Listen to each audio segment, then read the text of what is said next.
शहर के बीचों बीच बिहार और बिछिया नदी के टापू में बने इको पार्क के निर्माण और संचालन पर गंभीर सवाल उठाते हुए समाज सेवी अमित सिंह ने कई गंभीर आरोप लगा डाले।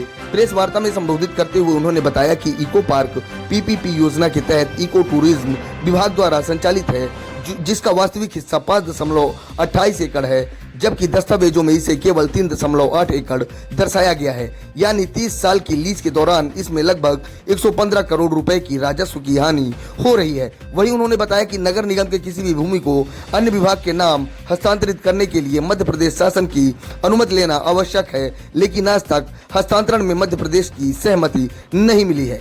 अनुबंध के अनुसार लेजर प्राइवेट लिमिटेड कंपनी के द्वारा सस्पेंशन ब्रिज का निर्माण कराया जाना था, लेकिन सस्पेंशन ब्रिज का निर्माण नहीं किया गया और निर्माण पूरे किए जाने का सर्टिफिकेट भी वन विभाग को दे दिया गया। उन्होंने अभी बताया कि इको पार्क में उपयोग की जाने वाली निपानिया ग्राम की भूमि का अधिग्रहण वन विभाग के लिए किया गया है, लेकिन फॉरेस्ट कंजर्वेशन एक्ट 1980 के तहत इस भूमि को गैर वन भूमि के रूप में उपयोग करने की अनुमति देने का अधिकार केवल केंद्र सरकार को है, लेकिन बिना अनुमति के ही यहाँ पर नॉन फॉरेस्ट एवं व्यावसायिक उपयोग किया जा रहा है और इससे मोटी रकम वसूली जा रही है। उन्होंने मांग की है कि कंपनी से तत्काल कमर्शियल गतिविधियों पर प्रतिबंध लगाया जाए और अब तक 4.5 करोड़ की लीज करंट का नुकसान शासन को हो चुका है, जिसके रिकवरी की कार्यवाही भी की जाए। Bureau report, Rewa. Eco park के बारे में रखी है, आप लोग व्यवस्था से अवगत होंगे कैसा टेंडर हुआ, क्या हुआ। आजकल इको पार्क चल रहा है। हम लोग का पहला विषय था कि इस टेंडर में जिस कंपनी के साथ अनुबंध हुआ उसको फी कलेक्शन का कोई अधिकार नहीं। उसमें सीधे लिखा है कोई विचरण करने के लिए आता है तो हम उससे फी कलेक्ट नहीं कर सकते। जो सुविधाएं आप देंगे वो उससे खरीद सकता है, अगर ग्राहक की इच्छा है। आप उस पर कुछ बाध्य नहीं कर सकते कि आपको पैसा देना है। 100 रुपया जो कलेक्ट किया जा रहा है आज सितंबर 30 से लगभग आज दिनांक तक किया जा रहा है, उस मद में जोड़ने के बाद लगभग 8.5 करोड़ की फीस ली गई है जो अवैधानिक है। उसके बाद 29 सुविधाएं आपको देने का वादा किया था। 29 सुविधाओं के बाद ही उसका कमर्शियल ऑपरेशन कर सकते थे वो। 29 में से 16 सुविधाएं नहीं हैं। उन 16 सुविधाओं का अगले पॉइंट में हम विवरण देंगे आपको। झूला पुल सुना होगा आप सबने कि सस्पेंशन ब्रिज बनना है वहाँ पे। वो जो ब्रिज बना हुआ है वो सस्पेंशन ब्रिज है ही नहीं। सस्पेंशन ब्रिज बनता है लगभग 4.5 करोड़ में, उतनी लंबाई की नदी में, लेकिन ये सस्पेंशन ब्रिज ना होकर स्लैब ब्रिज बना है। इसमें लगभग 1.5 करोड़ रुपए आता है, लेकिन सभी विभागों ने सस्पेंशन ब्रिज बनने का सर्टिफिकेट दिया है। नगर निगम की कुल ज़मीन जो आज कंपनी के कब्जे में है वो 5.28 एकड़, पर कागजों में केवल 3.8 एकड़ ज़मीन लिखी हुई है। लगभग 1.5 एकड़ ज़मीन का नगर निगम को कोई लीज नहीं मिल रहा, वो अवैध कब्जे में।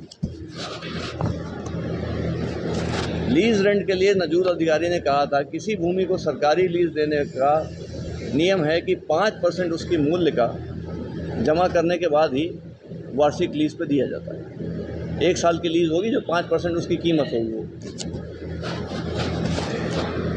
अब ज़मीनों का आकलन कर लेते हैं। 11.5 एकड़ ज़मीन फॉरेस्ट की लगी है जिसकी मार्केट वैल्यू 109 करोड़ है और 5.28 एकड़ ज़मीन नगर निगम की है जिसकी कीमत 230 करोड़ है। कुल मिला के 329 करोड़ की ज़मीनें सरकारी गाइडलाइन के हिसाब से हैं, जिनका कि 1 साल में रेंट आना चाहिए 16 करोड़ 95 लाख और 508 करोड़ रुपया उसकी लीज़ होनी चाहिए पूरा 30 साल में। और शासन को कुल कितनी लीज़ मिल रही है? नगर निगम और फॉरेस्ट को मिला के 30 साल में 3 करोड़ 14 रुपया मात्र मिल रहा है, जिसमें से 1 करोड़ नगर निगम को मिलता है, 2 करोड़ फॉरेस्ट को मिलता है। इसमें सीधी हानि सरकार को, सरकार की गाइडलाइन के हिसाब से, उनके कागजों के हिसाब से 176 करोड़ की पूरे 30 साल में होने वाली है।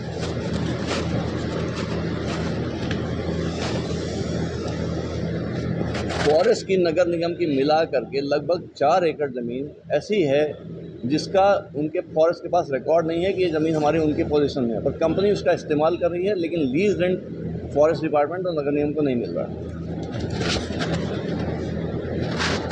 ज़मीन हस्तांतरण की बात थी। शासन का नियम ये है कि जिस विभाग की भूमि है उसका चीफ सेक्रेटरी या प्रिंसिपल सेक्रेटरी परमिशन देगा भूमि के अधिग्रहण का, तभी भूमि अधिग्रहित हो सकती है। लेकिन इसमें नगर निगम की भूमि बिना पीएस के परमिशन के अधिग्रहित कर ली गई। केवल नगर निगम के मेयर का और कमिश्नर का सहमति पत्र है। यही फॉरेस्ट के साथ हुआ।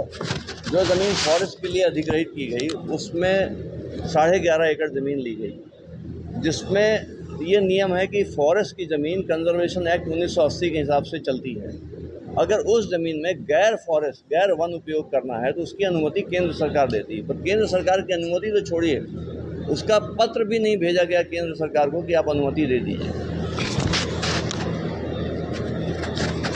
कोई भी निर्माण में आप घर का निर्माण कराते हैं 10 परमिशन चाहिए होती है, टीएनसीपी, नगर निगम सब। इसमें ना नगर निगम की, ना टीएनसीपी की, ना पोल्यूशन कंट्रोल बोर्ड की, ना फायर ऑडिट हुआ, ना फ्लड का ऑडिट हुआ, ना एनवायरमेंटल लॉज का किसी तरह से कोई परमिशन। सारा अवैध काम, कोई भी परमिशन उनको शासकीय स्तर पर नहीं मिली।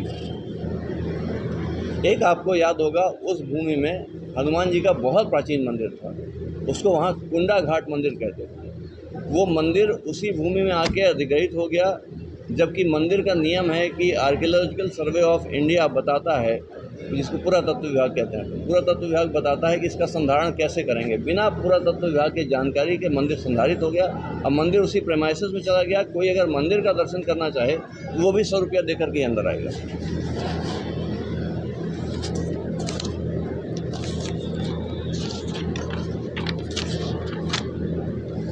आपको जो 29 सुविधाओं का मैं जिक्र कर रहा था, उसमें था सस्पेंशन ब्रिज बनना था, म्यूज़िकल फाउंटेन बनना था, म्यूज़िकल फव्वारा बनना था, साइकिलिंग ट्रैक होना था, लाइब्रेरी होनी थी, बटरफ्लाई पार्क होना था, एक बर्मा ब्रिज करके चीज़ होती वो होनी थी, रिवलेट क्रॉसिंग होनी थी, पिंट बॉल का कोर्ट होना था, योगा मेडिटेशन सेंटर होना था, इंटरप्रिटेशन सेंटर होना था, स्पा होना था, ट्री हाउस होना था, rope walking, treasure hunting, artificial rock, solar light. ये कोई भी सुविधा वहाँ विद्यमान ही नहीं है। आप लोग स्वयं जाकर के वहाँ देखेंगे क्या साइकिलिंग ट्रैक है वहाँ पे, क्या ट्री हाउस है वहाँ पे। जितनी सुविधाओं की मैंने बात की, म्यूज़िकल फाउंटेन आपने पहले दिन भी नहीं देखा होगा। पर ये देखेंगे फॉरेस्ट विभाग का ये पंचनामा है। पंचनामे में डेट लिख के फॉरेस्ट डिपार्टमेंट ने कह रखा है इस तारीख को ये पूर्ण कर लिया गया। वहाँ आज की स्थिति में भी नहीं है, फिर भी सर्टिफिकेट फॉरेस्ट डिपार्टमेंट ने दे दिया। इसी से उनका कमर्शियल ऑपरेशन शुरू हो गया। कोई भी काम शासकीय किया जाता है उसमें एक ऑडिट होती है जिसको CAG की ऑडिट बोलते हैं। इसमें सन 2009 से आज 26 तक की कोई ऑडिट CAG द्वारा नहीं कराई गई। स्टेट कंट्रोलर ऑडिटर जनरल के द्वारा किसी भी वार्षिक ऑडिट के बाद की बाध्यता होती है गवर्नमेंट कॉन्ट्रैक्ट्स में। आपने NGT गाइडलाइन सुनी होगी कि नदी से 50 मीटर दूर ही निर्माण होगा। इको पार्क का लगभग 30% निर्माण उस 50 मीटर की परिधि के अंदर है। सुलभ कॉम्प्लेक्स जो तोड़ के शिफ्ट किया गया वो नदी से एकदम लगा हुआ है। उसमें शर्त थी सरकार की कि सुलभ कॉम्प्लेक्स का अपशिष्ट आप ट्रीटमेंट प्लांट में भेजेंगे, उसके बाद ही छोड़ सकते हैं। लेकिन वो सीधे नदी में फेंक रहे हैं। आप लोग अभी जाकर के रिपोर्ट बना दीजिए। नगर निगम ने उस ज़मीन पे एक पार्क बनवाया था, विक्रम पार्क नाम से, बहुत प्राचीन पार्क, हमें लगता है स्टेट टाइम्स का पार्क है वो। उसमें 80 लाख रुपए लगा के नगर निगम ने उसको अपग्रेड किया। वो पार्क तोड़ दिया गया, नगर निगम को कोई नुकसान की राशि नहीं दी गई और प्रोजेक्ट बन गया। अगर हम ये एफिशिएंसी देखें सरकार की कि सरकार कितने पैसे लगाती है और कितने पैसे कमाती है, तो सरकार पा रही है 30 साल में 3 करोड़ 14 लाख और सरकार लगा रही है 196 करोड़ रुपया। तो इस हिसाब से केवल 1.6% उनका रिटर्न ऑन इन्वेस्टमेंट आ रहा है।